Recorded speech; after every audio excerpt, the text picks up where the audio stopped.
subject because it's very, very, very important. It would be like if you went to the grocery store or the supermarket and the owner was in there and you said, okay, I'm going to get groceries from you for the next 10 years, but I'm not going to pay you.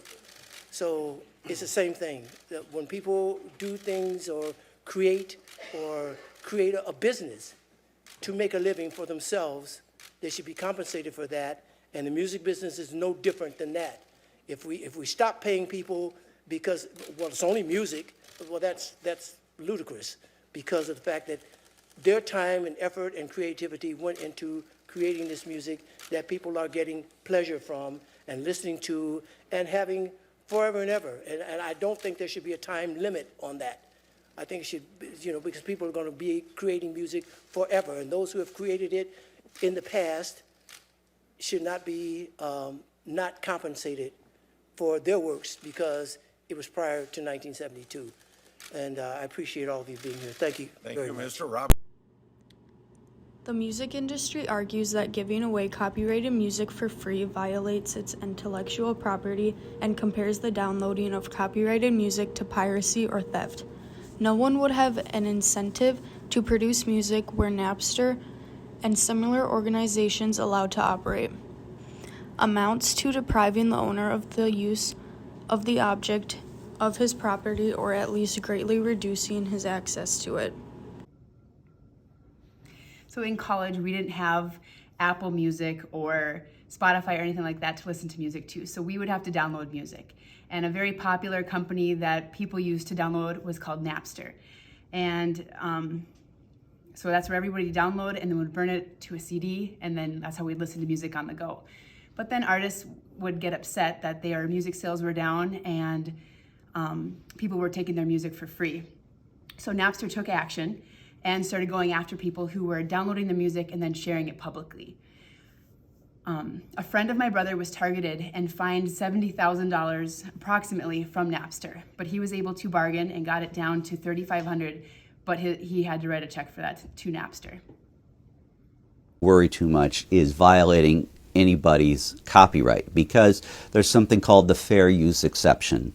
And fair use means that you're allowed to use the copyrighted material of somebody else as long as your use of it is fair, that it doesn't compete with the owner's use.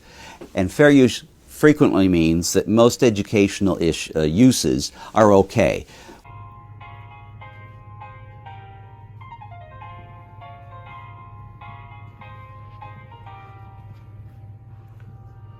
Hello there. Hi. How's it going? Okay, I guess. Where are you listening to? I don't remember the name. What does it look? It looks copyrighted to me. Oh, does it? Yeah. Do you know? Alright. Do you know what copyright is? No, not at all. Copyright gives his owner the exclusive right to copyright and distribute a creative work, usually for a limited time. The creator works may be in a luxury, acoustic, educational, or musical form. Oh, So, better not copyright this music, sir, okay. because you could get in deep trouble. Can you give me some examples? Well, you can't play it at a restaurant while having it on the microphone. Okay. You can't listen to it when you're at a friend's house blaring it. For illegally downloading and sharing 30 songs. The Supreme Court refusing his appeal. That was hardly a shocker. Joel being here is a good development. Joel, good having you. You're in big trouble, young man. What are you going to do? Well, it's good to be here, Neil. It's actually not what I'm going to do. Well, it's actually not a fine. It's actually not a kind of government penalty. It's a civil lawsuit between the RIAA and me, but the RIA was using the extensive legal system and the legal system put in place by the federal government. You're quite right to distinguish civil or not. You do have to pay if it, in that event, and that's a lot of money to pay. I assume you don't have the money to pay it. No, I've been a graduate student for the last 6 years. I'm not rich. I'm not a corporation. I'm just a person. Well, why did you download, Joel? I know a lot of people do, and you might have been one caught, and maybe they're just trying to make a lesson out of you, an example. But why do you think this happened? Why do I think what happened, Neil? That this happened where there's this, civil thing hanging over you for doing what a lot of Americans do all the time. Well, they wanted to make an example out of me. They sued me in addition to something like 20,000 other people